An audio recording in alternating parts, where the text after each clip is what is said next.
the zone of peak performance is not a crowded place because there's a high price to get it of entry. It takes sacrifice. It takes dedication. It takes commitment. It takes an element of risk and trust. Welcome to Engage Presents. I'm Engage co-founder and president Jake Olson. In this interview series, I ask Engage talent the most common questions we hear from event planners to help you get to know them and their stories in 15 minutes or less. Thanks for listening. Welcome to another episode of Engage Presents. I'm Engage President Jake Olson. Alongside me today, a very special guest, a former Formula One and Indy 500 driver, ESPN broadcaster, best-selling author, just a cool dude with a very cool accent. Derek Daly, thanks so much for joining us today. Jake, it is my pleasure. I'm so glad you guys reached out to me. No, we couldn't help ourselves. But you are one of the cooler people we have. You have obviously raced. You've raced and competed against champions. You've dined with royalty. You survived a 217 mile per hour crash, Derek. That is insane. But I want to ask you, if there's one day, one race you could relive from your career, which one or what moment would it be? Wow. Maybe the Monaco Grand Prix 1982 Formula One. I was leading, about to start the last lap, and the gearbox broke. And No. Monaco, Jake, is still today the most prestigious race of our calendar. The harbor's full of the most expensive yachts in the world. I happened to live there at the time. Okay. And so if you do well at Monaco, you know, that was your flag waving moment for forever. And to be leading it and about to start the last lap and have the gearbox break, it was one of those heartbreak times. But it's a funny thing, Jake.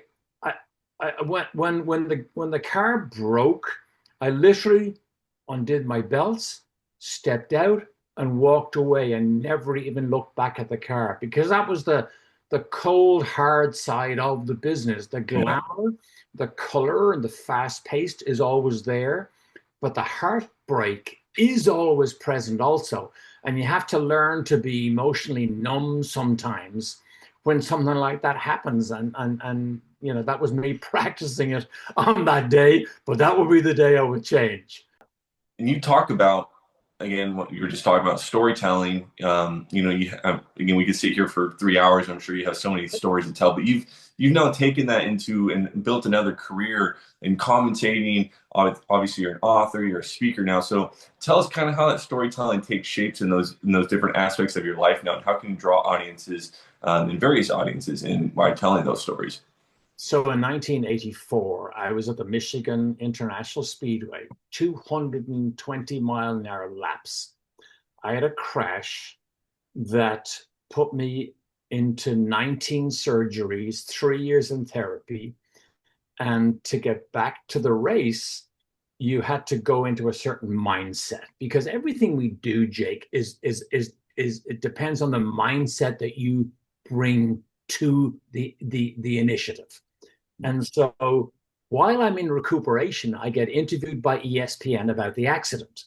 Now, ironically, I have no memory of the accident because that's one of God's plan that in dangerous situations, boom, he protects you so that doesn't become a nightmare for you. But during the interview with ESPN, I began to storytell a little bit, didn't know it. I got a call a week later from ESPN, said, Derek, would you like to do color? I said, sure. I had absolutely no idea, Jake, what I agreed to. I'd never heard the term color before, but ESPN were going to pay me to travel the world to talk about the sport while I'm in recuperation. So I literally fell into a television broadcasting career that went on for 24 years. At one stage, I was doing Formula One broadcasts and IndyCar broadcasts at the same time. I once did a stint of 11 consecutive weekends, Europe, America, back and forth, and loved every minute of it. I had no formal training, but all I did was storytell about what I saw, to bring the people into your world. And I was always told, paint the picture. Let's talk about kind of what you share though to the different audiences. I have a whole list here of kind of things that you can talk about, from high performance, aligning teams during times of hard times, or during making quick decisions under pressure. Give us some of the things you like to share about most, and kind of how that and briefly, but Yeah, how sure. that kind of represents where you come from, and to the people you talk to. Yeah. So I'm all about developing human capital, because a better you makes a better us. So all I do is tell these audiences what these teams of people, how they operate at an extraordinary level. And I mean, you're a footballer, right? So I've often followed NFL football players, and I have a bit of fun with the audience. I says, you know what? Preparation in our business is such a simple word, but so vitally important. And I'll tell them, look, we had Peyton Manning in Indianapolis. We enjoyed him for 14 years, and he was a meticulous preparer for the game.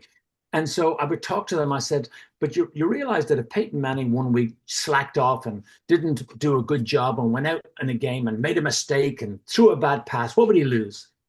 A down. At the very worst, he'd lose a game. At 235 miles an hour, you make a mistake 6 inches from a concrete wall, and the consequences can be so much more dire. So I pull in the preparation model. How meticulous preparation allows these teams to have an advantage, because in qualifying, the fastest teams, who are the best prepared, start at the front of the grid. So you've already given yourself an advantage before the race even starts.